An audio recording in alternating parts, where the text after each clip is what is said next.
everybody? Thank you so much for joining me for another episode of 10 Minute Tuesday. If you haven't already, please like, share, and subscribe. Today's episode, I got my guy Kyle Fredette in the building. Kyle, what's going on, brother? How are you, my friend? I'm doing good, man. Thanks for taking time out today to talk about your journey. So we've done a number of these, Kyle. So go ahead and introduce yourself to the people. Yeah, sure. So, as Sekou mentioned, I'm Kyle Fredette. I actually live in New Hampshire, up here in the very cold Northeast this time of year.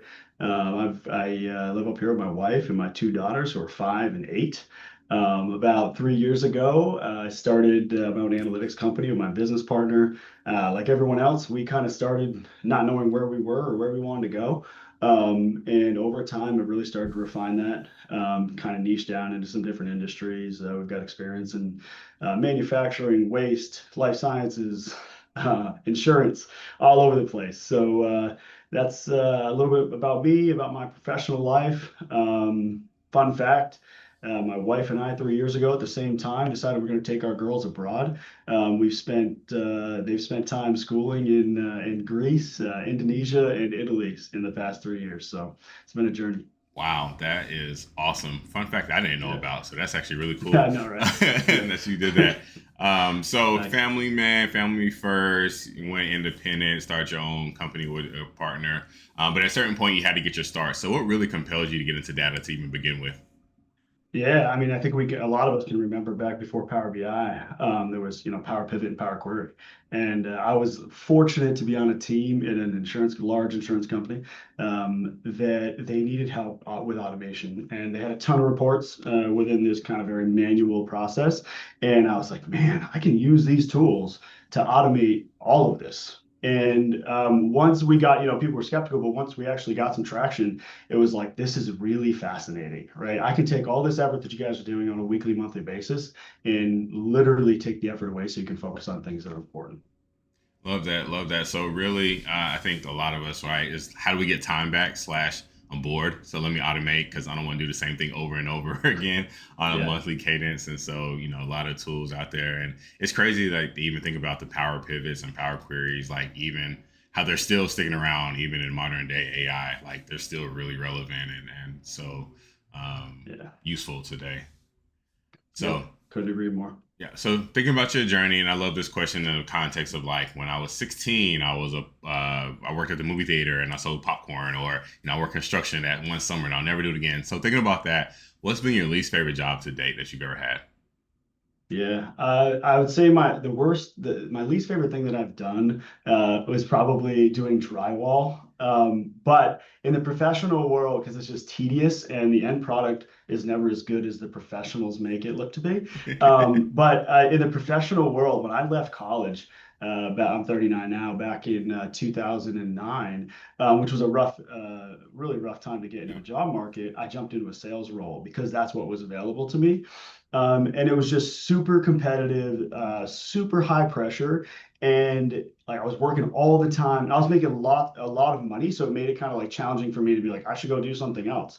But the pressure to be inauthentic to who I am was really what made it hard for me. And so like every day was just stressful because I was being told to tell customer things that I knew weren't going to happen. Oh yeah, so I remember someone calling in and be like, hey, I'll wire $200,000 right now for this sale. And the owner of the company comes over and he's like, do it. And he's like, and the timeline was like 3 months. And I'm like, that's not going to happen. But he didn't care, right? He wanted the sale. So it was just like that for me was um, probably the low of my professional career. Yeah, yeah. It's those sales jobs, and I think we share the same story. Both 39, 2009, the housing market was trash. You just kind of take what you can get. And similar scenario. So I used to be a recruiter at ITT Tech. And so it'd be the similar philosophy where you're trying to get headcount in the door and you're promising these people that they'll be able to have a career, but spend this $100,000, for this trade school Yeah. degree. And it just internally, it just never set well with me, man. So I 100% relate with that internal feeling and struggle. Like, no, like there's Yeah. better ways to do it. Yeah. Yeah. Yeah. I know. I didn't know you had that background. Yeah, it's the same. Yeah. So it still drives me today. And I feel like we're similar in that regard. Like, if it doesn't sit with us internally, we'll figure out a way to make it better and position ourselves. So Exactly right. Yep. Yes, sir. I would love it, love it. All right, so there's a philosophy I live by. It's called failing forward, right? So you don't necessarily fail, you just learn from every single lesson that you pick up on. So everything is always a growth opportunity. So think about it in mind and with your career. What's been your biggest failure and why do you consider it your biggest failure? This is a tough question. I think a lot of people would struggle with this. But I think that mine, if I go all the way back to when I actually started college, I learned a really valuable lesson. And that I had a 1.75 GPA in my first semester of college, which is really bad, right? But I was coming out of high school. I played basketball in high school. I was Vermont Gatorade Player of the Year in Vermont, which really small state, right? But like I felt in a small community, I felt like I was on top of the world, right? Got to college and I was very fortunate because my professors didn't care who I was, what I'd done, right? And I kind of went in with this attitude of not even being motivated or why am I there, right? Like, what am I doing? I'm here to play basketball, right? And it got me a very bad grade, right? So in order to get out of that situation, I actually called one of my professors and was like, hey, can you give me a 2.0 so I can transfer out? Can you give me a 2.0, which is still a really bad grade point average, right? I got him to say yes. And I transferred out of there and it was from that point forward that I was like, this is never going to happen again, right? I need to take my life seriously. I need to be motivated. I need to do the things that will make me successful in life. And I think if it wasn't for kind of that situation and those people telling me that life wasn't going to be handed to me just because I could put a ball in a basket, um, I don't know that I would be on the same track I am today. Love that. So I guess a bit of a follow up question. So we talked about playing ball, Gatorade, Player of the Year in Vermont, still a bucket to this day. But how do you? Let me ask it this way: when it comes to sports and that competitive nature and that drive, how does that translate to you being a leader now with your company? Yeah, I think looking back on the great coaches and people that have been in my life and guided me, I think I wish I had known now what I learned from all those experiences because I'd be so much better of a leader. Back then it was very focused on like what can I do for the team, right now, like how can I support my team, and that's the difference in my opinion in the lens that I bring today. Just like if I can bring everybody up around me, then we're gonna win, right? It doesn't matter what I do. Love that, love that. And I feel like there's like a really strong correlation. Like again, we played sports, you played at a higher level, but I've seen like people who played sports as a team philosophy. It doesn't matter where you're in corporate or rec league or whatever it is. It's like how do you bring the people around you better? And that energy can be contagious.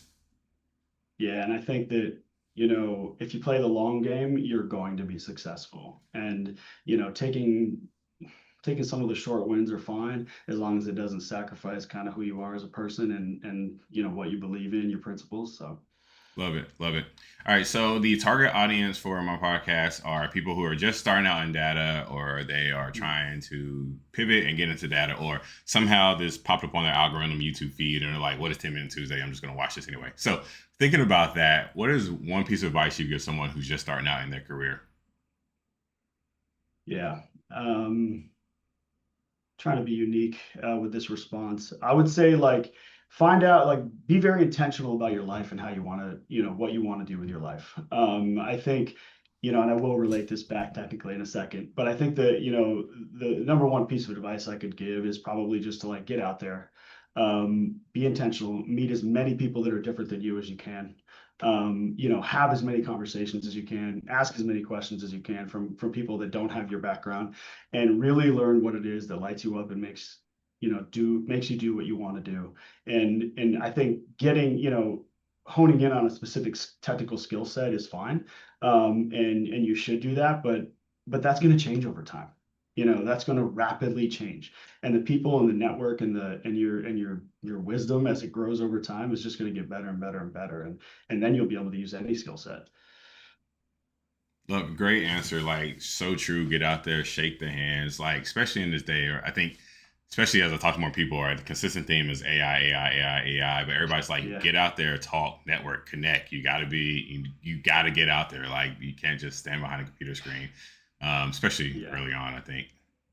Yeah, agreed. Like, isn't it crazy that like we just don't have those conversations anymore? And when I finally get out and I talk to people face to face, it is like I'm like, oh my God, I've been missing this for so many years at this point, right? Yeah. Like not just months.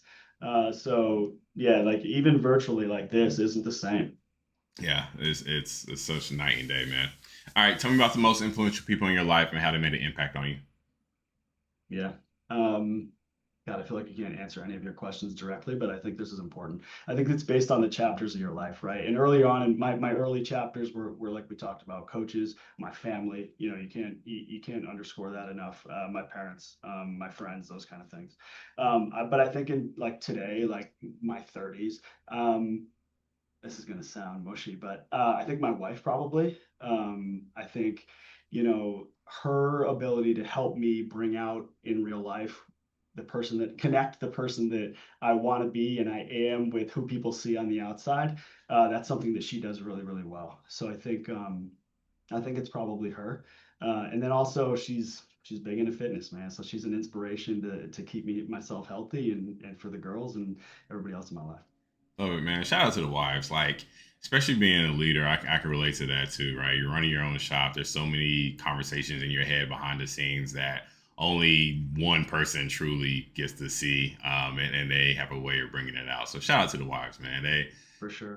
People see the analytics LLC, but they don't really know the person behind the scene who's really driving the ship and who's Has to motivating us listen and to, keeping yeah, us going.